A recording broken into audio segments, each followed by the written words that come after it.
Hey guys, Levi from the Rag Company, and in today's video, I am going to show you how I took this engine bay from this to this.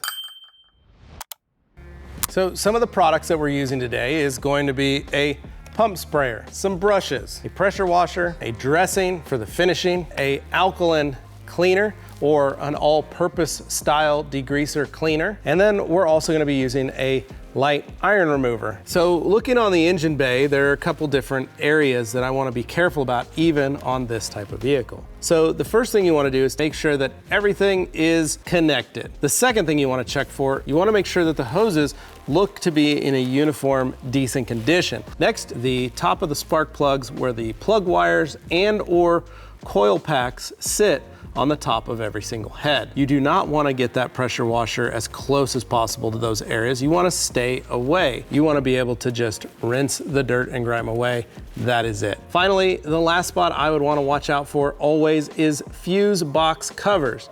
Make sure that they are fully closed. That is a big one. Now, you're probably asking, do I need to disconnect the battery? And as Levi from the Rag Company, I would say, if you're not sure, feel free to disconnect it. If you're not sure, feel free to take a grocery bag and just cover it up. The key is always making sure that you are inspecting the areas that you are going to be cleaning and doing the proper due diligence to make sure that you are protecting everything that you physically can. All right, so like I said, first things first, we're going to rinse this off. Now, I did trim up my beard because, well, there's a lot of mud and I didn't want to get it in there. So here we go. So when washing a motor, I like to do a crisscross crosshatch pattern. So first I'm gonna go left to right across the front of the vehicle, standing in front of the vehicle. Then I'm gonna go the opposite direction on either side of the fenders. This way I can get the majority of the dirt and grime off. And then I'm going to try and reach from the back here and make my way forward. So we're gonna do the other side next. All right, so we have our degreaser all-purpose cleaner mixed up. In this instance, we're using AWC, which is a high alkaline wheel cleaner, but it's great at cleaning rubber and paint. And so what we're gonna do is utilize it because we wanna be able to clean all the plastics, all the rubber hoses, and the paint as well. And the reason for this is we're gonna be able to hit this with a brush and it's actually gonna scrub and it's gonna make a lot of this grime come off. And the reason we're utilizing this is because of the fact that the engine bay gets really warm. And so a lot of this dirt gets baked on all those painted surfaces, all these rubber hoses, and all these plastic parts. So we've got it mixed up. It's technically about 10-to-1 right now, but because it's in a foam, we're hoping that it's gonna do some actual damage and break some of this dirt and grime off. So now we can grab our brushes, and really you can use any type of brush for this, whatever you got in your arsenal, or any of the Fabulous Detail Factory brushes. But this is where you can come in and start doing some brushing and get some of those areas cleaned off. Next, now that we've got some APC, we've got some brushing, and now we're gonna rinse and we're gonna inspect, then we're gonna go in with our iron remover. All right, so next we're going to use a light iron remover. It's Magic Wheel Cleaner, and one thing I like about it, and you can do this with your any other type of iron remover, is we're gonna spray not only the inside painted parts of the engine bay, but the whole engine bay itself. What this is gonna do is it's gonna not only add an extra level of cleaning capability, but it's also gonna remove any of the stains or burns that are on some of the metals that are underneath the hood. So this isn't needed always, but this is really something to add just to get you to that next step of deep cleaning. So as you can see, it's starting to break down a lot of that. You can see it's starting to turn purple. But again, it's very light and it's still sticking on everything. So it's clinging, which means it's actually cleaning, which is really good. So this is gonna get us that next level. Now, you can agitate this, you can get a brush and you can scrub if you want. I don't think we need to. I'm just gonna let it sit, do its work for a few, maybe another 2 minutes or so, but I can see it around the top of the intake manifold, starting to clean the top of this valve cover. So we're just gonna let it sit. This stuff smells, so now we're gonna rinse it off.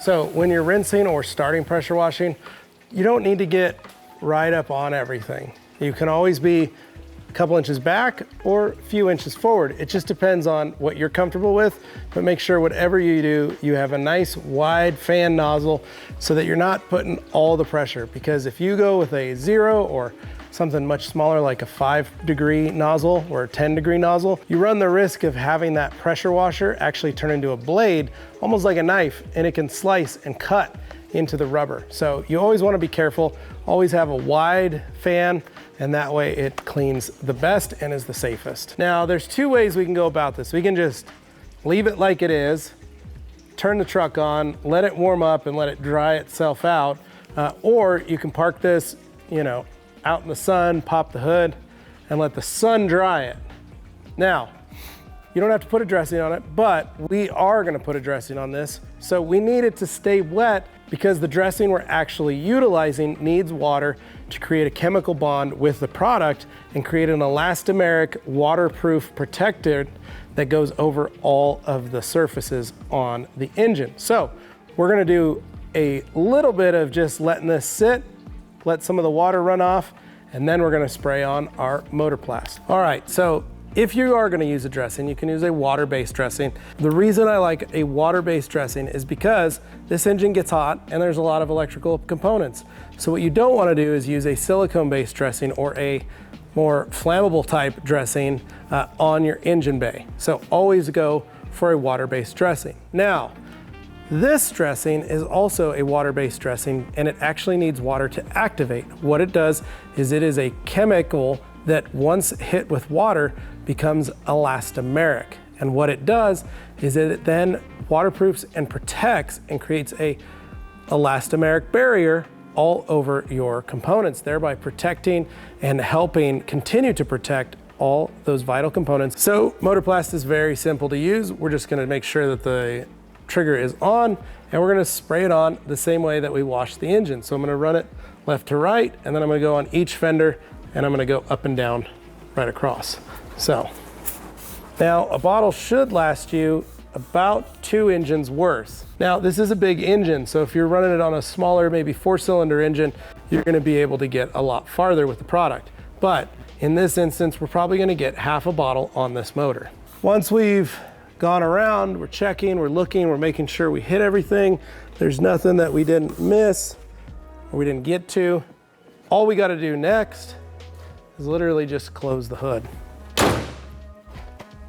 So now that the hood is closed, we can wash the rest of the car. And this is something to always remember. If you're gonna do your motor, make sure you do it very first thing. Now, while we're washing, the Motorplast is actually gonna start curing on the engine, and because it's self-leveling, we don't have to go back in and touch anything up. So now that we've let the Motorplast fully cure, you can see what a difference it's made. As a recap, we sprayed this engine off with some pressurized water, then utilizing AWC by Coach Chemi, which in this instance acted as our degreaser all-purpose cleaner step, we foamed it utilizing the IK Foam Pro 2. That allowed us to have some really great, thick, clingy foam that was able to do a lot of the heavy lifting for us. Then we added a brush, scrubbed up a couple little hard to reach areas, then we rinsed it again. After that was our iron remover step, and we used Magic Wheel Cleaner for that. After that step, we just did a light rinse and then applied our Motorplast or our dressing. So as you can see from the befores and the afters, this was a huge transformation. And if you want to see more transformations like that, make sure you're subscribed to the Rag Company YouTube channel so you don't miss any before and after content. I'm Levi Gates, and thanks for watching.